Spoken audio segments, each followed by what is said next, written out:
A boy is sitting on the floor of his living room, staring into a snow globe. Inside the globe is a tiny model of a hospital. His father stands behind him, watching. The camera pulls back. The credits roll.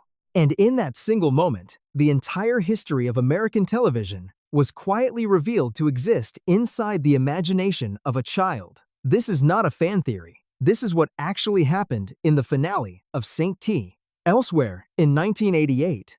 And the implications of that one scene connect over 400 television shows, including sitcoms you have watched hundreds of times, into a single universe that exists entirely inside one boy's head. His name is Tommy Westfall, and he dreamed all of it. St.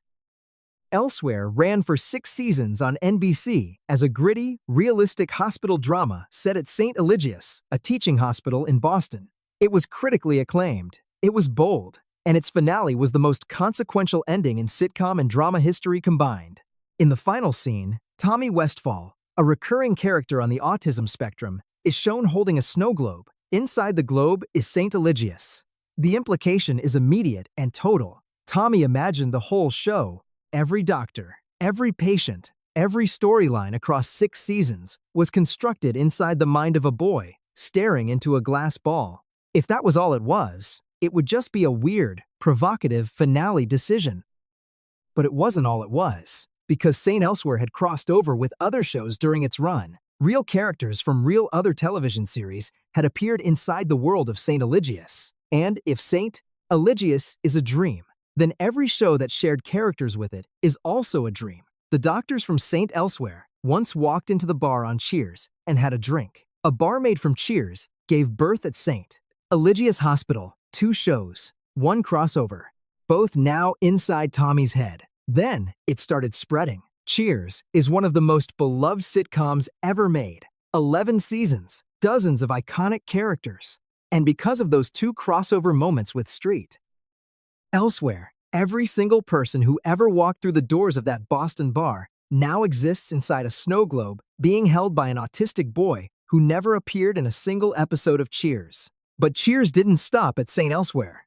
Cheers spawned Frasier, one of the most successful spin-offs in television history. Dr. Frasier Crane walked directly out of Boston and into Seattle, carrying 11 years of backstory with him. Characters from Cheers appeared on Frasier.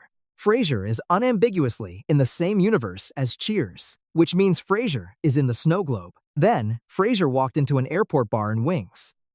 Norm and Cliff from Cheers took a fishing trip to Nantucket and ended up in the same episodes as the Wings cast. Wings was created by the same producers who made Cheers, and the crossovers were deliberate. Wings, Cheers, and Frasier form what fans now call the Frasierverse, a confirmed shared universe across 3 shows spanning nearly 2 decades, all of it inside Tommy Westfall's dream.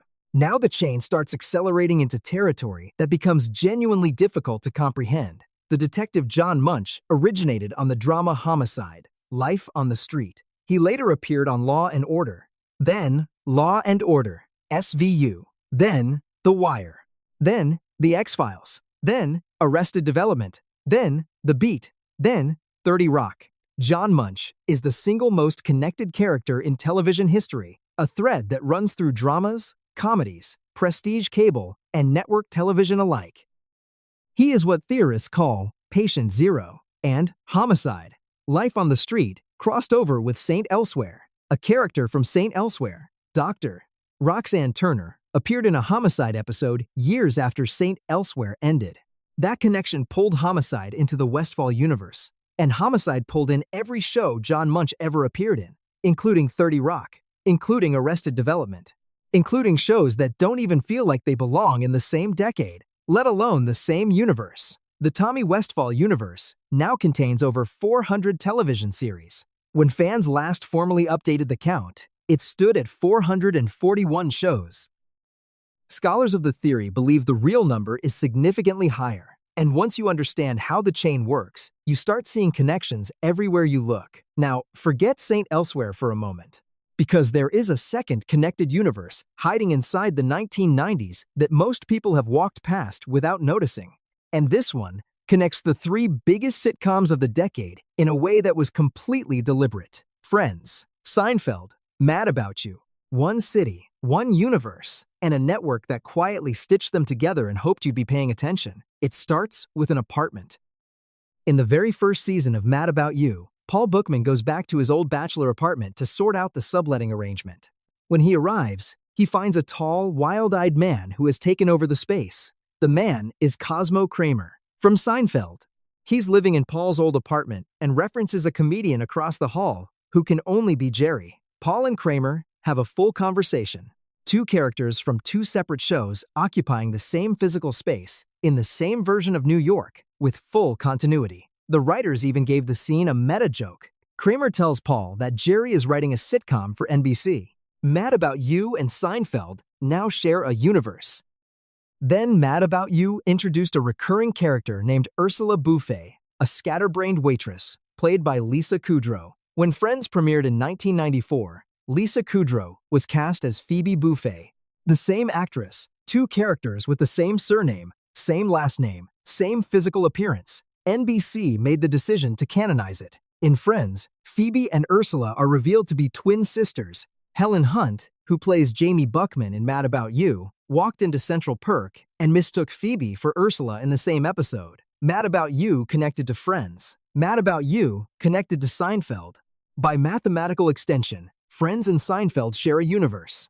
The gang from the coffee shop and the gang from the diner exist in the same version of New York City, breathing the same air, walking the same streets, never meeting because the writers kept them separate. But they were always there. In 1994, NBC went further. They staged what they called Blackout Thursday, a deliberate network event where a single catastrophe, a citywide power outage caused by Jamie Buckman fiddling with cables on her roof in Mad About You, rippled across multiple shows in the same broadcast night. Friends used the blackout. Chandler Bing got trapped in an ATM vestibule with a supermodel. The same blackout, the same night, the same city. Three of the most watched sitcoms of the 1990s were never separate. They were always one world. NBC built the connective tissue and then watched to see if anyone noticed. The NBC universe doesn't stop at the 1990s. It kept building, quietly, into shows you watch right now. The Office and Brooklyn Nine-Nine exist in the same universe. The connection that fans found first was physical. An identical coffee vending machine appears in both the Scranton office building in The Office and in the Brooklyn Nine-Nine precinct. Same model, same placement, same company, logo, unusual enough on its own, but then fans found more. The two shows share background visual references, the same fictional brand logos appearing in both locations across different episodes. The kind of detail that props departments don't repeat by accident across separate productions. Both shows aired on NBC during overlapping periods. Both were produced within the same network infrastructure. The crossover evidence is circumstantial but stacked. And since The Office exists in the Tommy Westphall universe through its own chain of connections, Brooklyn Nine-Nine now sits in the snow globe too. Parks and Recreation is directly in the same universe as The Office. The shows share the same mockumentary format and the same documentary crew aesthetic, but more than that, they share explicit verbal references to each other's fictional products and companies. Michael Scott Paper Company is referenced in background props in Pawnee. The shows exist in the same America, the same documentary project, the same lens. Add in Community, which has its own connection to the Westfall chain, and the NBC comedy universe of the 2000s and 2010s forms a web almost as dense as the 1990s New York universe. There is a third universe hiding in plain sight, and this one is older than all of them. Norman Lear built the first shared sitcom universe in American television history, decades before the concept had a name. All in the Family premiered in 1971 and introduced Archie Bunker to the world. The Jeffersons spun directly out of All in the Family when George and Louise Jefferson moved to a deluxe apartment in the sky. Maude spun out of All in the Family when Edith Bunker's cousin got her own show. Good Times spun out of Maude. The Jeffersons and Good Times shared characters. Archie Bunker's Place continued Archie's story after All in the Family ended. Norman Lear created a spiderweb of interconnected social commentary that ran across multiple shows, multiple networks, multiple decades. His characters visited each other. They referenced each other. They existed in a coherent social and political America that shifted across each series as the country itself shifted. It was a shared universe, built not for spectacle, but for meaning. A sustained portrait of America, told through people who knew each other, fought each other, and slowly changed in ways that only made sense when you watched all the shows together. Family Matters crossed over with Step by Step when Steve Urkel appeared at a family picnic. Full House crossed over with both. The TGIF universe, the Friday night ABC block of family sitcoms in the late 1980s and 1990s, is its own contained world that dozens of shows pass through. And through the Norman Lear chain, and through the TGIF crossovers, and through shared characters and network connections, almost all of it eventually traces back to Saint TB. Elsewhere, back to the snow globe, back to the boy on the floor. Here is the part of this theory that nobody who builds it wants to sit with too long, because it doesn't end with a fun observation. It ends with a question that changes everything.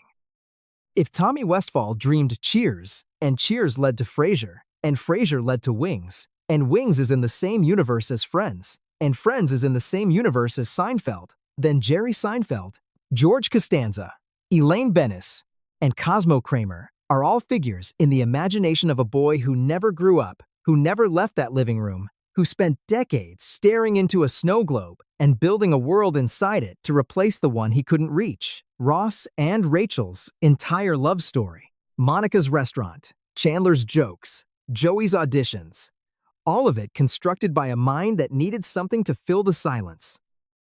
Every character you've ever loved, every finale you've ever cried at, every moment of television that felt more real to you than actual life, Tommy built it. Tommy kept it running. And when Tommy puts the snow globe down, none of it exists anymore.